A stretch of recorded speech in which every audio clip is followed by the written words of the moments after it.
Hello student, आप सभी को अपने चैनल एग्जाम प्री में स्वागत है। तो आप लोग पहली बार वीडियो को देख रहे हैं तो चैनल को सब्सक्राइब करके लाइक करके वीडियो को ज़्यादा से ज़्यादा शेयर कर दीजिएगा, ठीक है। तो यह जो है क्वेश्चन आपको हम बोले थे 400 प्लस क्वेश्चन का सीरीज चल रहा है, ठीक है।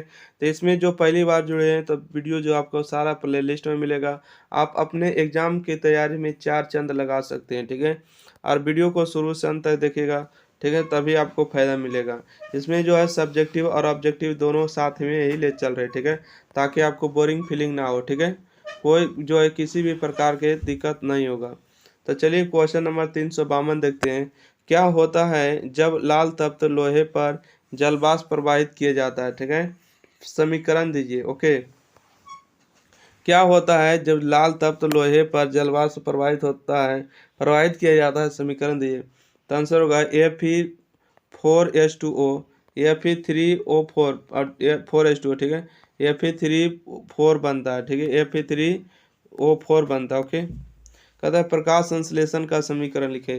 तो प्रकाश संश्लेषण के लिए देखिए, कार्बन डाइऑक्साइड और जल की जो है, कार्बन डाइऑक्साइड और जल से जो है प्रकाश संश्लेषण करता है। सूर्य के प्रकाश की उपस्थिति में क्लोरोफिल से जो है क्या बनाता है, ग्लूकोज बनाता है, और क्या होता है कि जल बाहर निकलता है और ऑक्सीजन बाहर निकलता है, ठीक है। तो आप समझ गए कि देखिए प्रकाश संश्लेषण का सूत्र होता है, ठीक है। तो याद रखिएगा। तो ये देखिए आपका जो ग्लूकोज का सूत्र होता है, ठीक है। तो ध्यान रखिएगा, हमेशा ऑब्जेक्टिव में पूछा जाएगा। अगला क्वेश्चन कहते हैं 354 में, स्नेल के नियम को लिखे, ठीक है।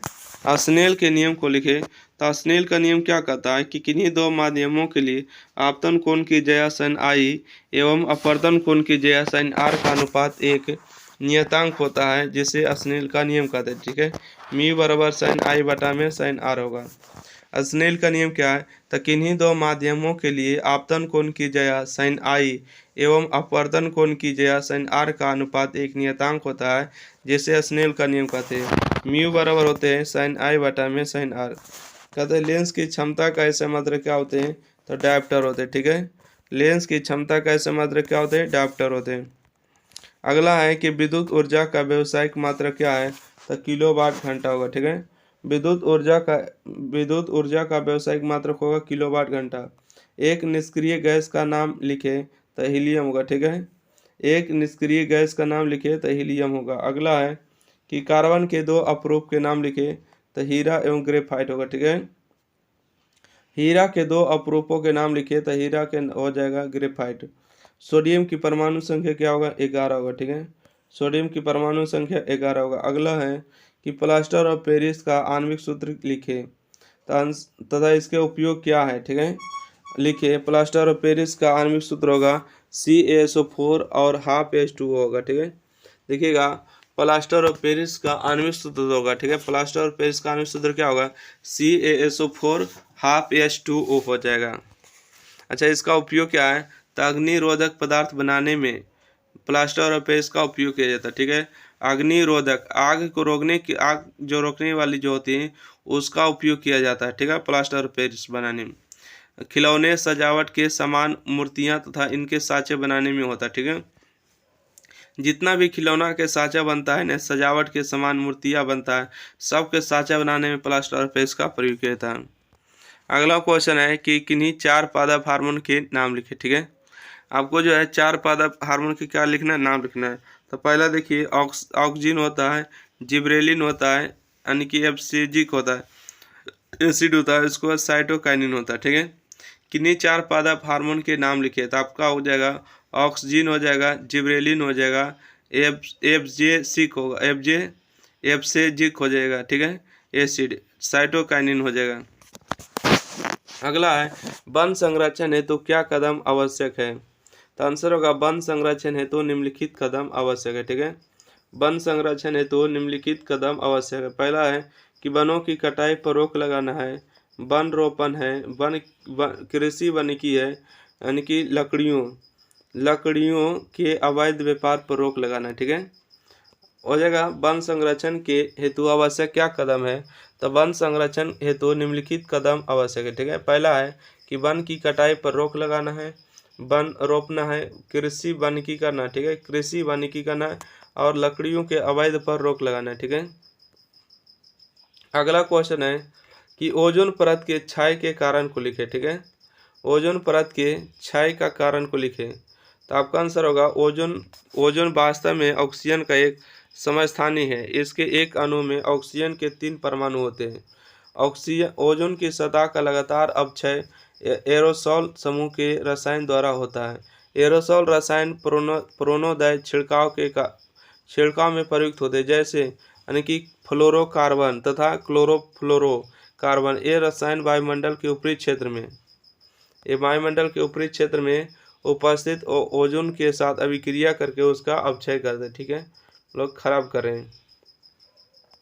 देखिएगा ओजोन परत के क्षय के कारण, तो ओजोन वास्तव में ऑक्सीजन का एक समस्थानिक है। इसके एक अणु में ऑक्सीजन के 3 परमाणु होते हैं। ओजोन की सतह का लगातार अपक्षय एरोसोल समूह के रसायन द्वारा होता है। एरोसोल रसायन प्रोनोदय छिड़काव में प्रयुक्त होते हैं, जैसे फ्लोरोकार्बन क्लोरोफ्लोरोकार्बन। ये रसायन वायुमंडल के ऊपरी क्षेत्र में उपस्थित होते हैं, साथ में जो है विक्रिया करके उसका अपक्षय करते हैं। ओजोन के साथ अभिक्रिया करके क्या करते हैं, अपक्षय करते हैं। अगला क्वेश्चन है कि परागण किसे कहते हैं। परागण किसे कहते हैं। वर्षा होने पर परागण पर क्या प्रभाव पड़ेगा। ठीक है, तो आपका आंसर होगा पराग कणों के परागकोश से वार्तिकाग्र तक स्थानांतरण को परागण कहते हैं। ठीक है, मक्का के पौधे में वायु परागण होता है। मक्का के पौधे में नर पुष्प एक मंजरी के रूप में शिखर पर लगते हैं, जबकि मादा पुष्प पत्ती की कक्षा में नीचे की तरफ लगते हैं। ठीक है, वर्षा के समय परागण भीग जाएगा, जिससे वह वर्तिकाग्र तक नहीं पहुंच पाएगा। ठीक है, वर्तिकाग्र तक नहीं पहुंच पाएगा। परागण क्या है, तो पराग कणों के परागकोश से वर्तिकाग्र तक स्थानांतरण को परागण कहते हैं। मक्का के पौधे में वायु परागण होते हैं। मक्का के पौधे में नर पुष्प एक मंजरी के रूप में होता है, शिखर पर लगते हैं, जबकि मादा पुष्प पत्ती के कक्षा में नीचे की तरफ लगते हैं। वर्षा के समय परागण भीग जाएगा, जिससे वे वर्तिकाग्र तक नहीं पहुंच पाए। अगला क्वेश्चन है कि उत्तल एवं अवतल दर्पण के 3 उपयोग लिखे। ठीक है, अगला क्वेश्चन है आपको कि उत्तल एवं अवतल दर्पण के 3 उपयोग को लिखे। ठीक है, तो लिख लीजिएगा। उम्मीद करते हैं कि बहुत आप लोग पढ़े हैं कि उत्तल एवं अवतल दर्पण के निम्नलिखित 3 उपयोग लिखे। तो उत्तल दर्पण के उपयोग निम्नलिखित है। पहला होगा सोलर या सौर भट्ठी में बड़े बड़े अवतल दर्पण का उपयोग किया जाता है। ठीक है, सोलर या सौर भट्ठी में बड़े बड़े अवतल दर्पण का उपयोग किया जाता है। अवतल दर्पण का उपयोग हजमती दर्पण के रूप में किया जाता है। ठीक है, अवतल दर्पण का उपयोग हजमती दर्पण के रूप में किया जाता है। तीसरा है रोगियों के नाक कान गले की जांच करने के लिए अवतल दर्पण का उपयोग किया जाता है। रोगियों के नाक कान जांच करने के लिए रोगियों के कान नाक गले की जांच करने के लिए अवतल दर्पण का उपयोग किया जाता है। बात करें कि उत्तल दर्पण के उपयोग निम्नलिखित है। पहला है उत्तल दर्पण का उपयोग सड़कों तथा गलियों में स्ट्रीट लाइट के परावर्तक सतह के रूप में किया जाता है। दूसरा है मोटर कार ट्रक बस में उत्तल दर्पण का उपयोग साइड मिरर के रूप में किया जाता है। दूसरा है मोटर कार ट्रक बस में उत्तल दर्पण का उपयोग साइड मिरर के रूप में किया जाता है। अगला है कि प्रदर्शन कक्षा में छोटा प्रतिबिंब बनाने के लिए उत्तल दर्पण का उपयोग किया जाता है। ठीक है, प्रदर्शन कक्षा में छोटा प्रतिबिंब बनाने के लिए उत्तल दर्पण का उपयोग किया जाता है। 3 हो गया। आइए अगला क्वेश्चन है, रहने देते हैं आज का क्लास में इतना ही क्वेश्चन। ठीक है, 370 क्वेश्चन कंप्लीट हो गया।